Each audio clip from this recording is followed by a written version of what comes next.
This is the burial place of Walker Lewis Jr. He was born in Cambridge, Massachusetts in 1839, and he served in the United States Navy during the Civil War.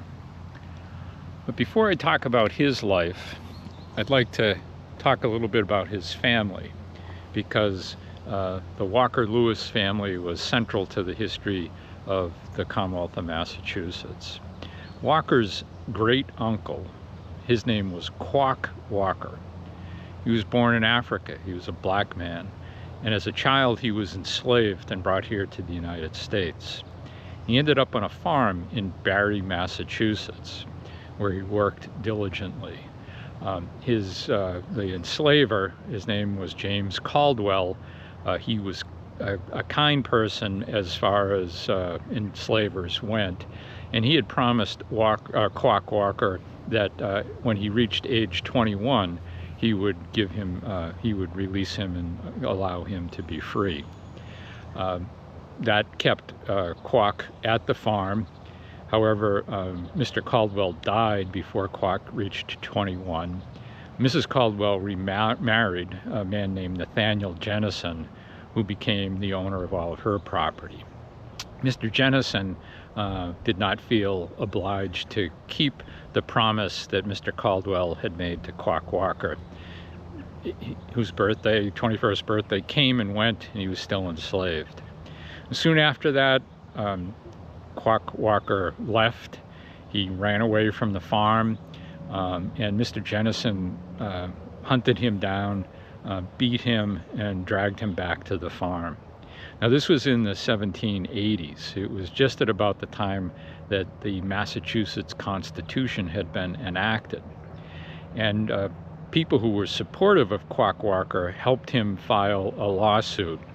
And actually, the district attorney in Worcester County proceeded with criminal charges against Mr. Jennison for kidnapping. Jennison's defense was Walker was his property and he was entitled to retrieve him.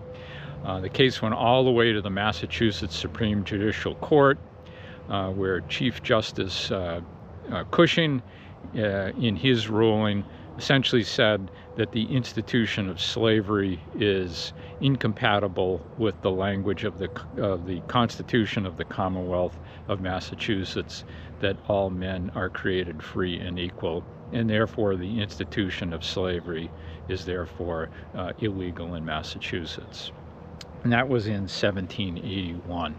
And so the great uncle of Walker Lewis Jr.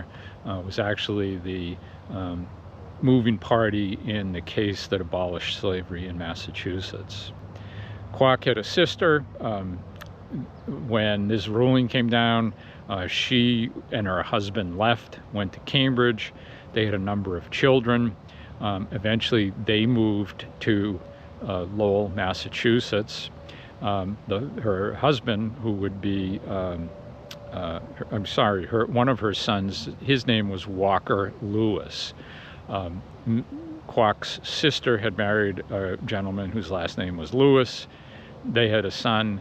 They named him Walker Lewis in honor of the uncle Quock Walker. So Walker Lewis Sr. and his wife and children came here to Lowell. He and his sons established themselves as barbers.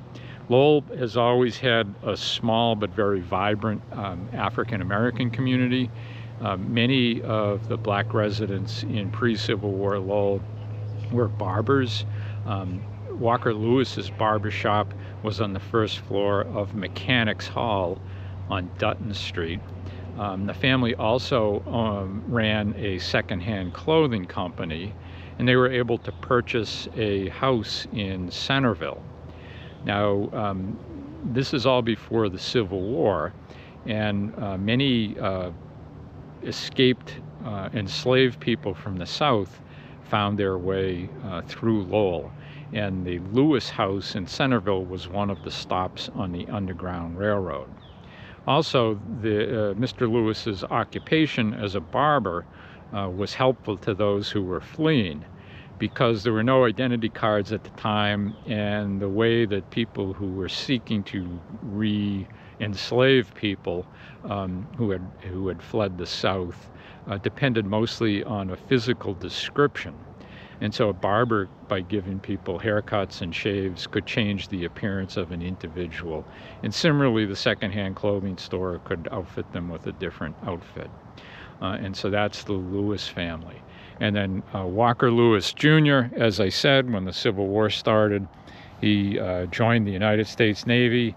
According to his memorial stone, he was a landsman, which is a rank of someone who is limited in their nautical skills, but a member of the crew nonetheless.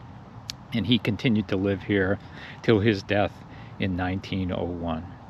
And that's the story of Walker Lewis and his family.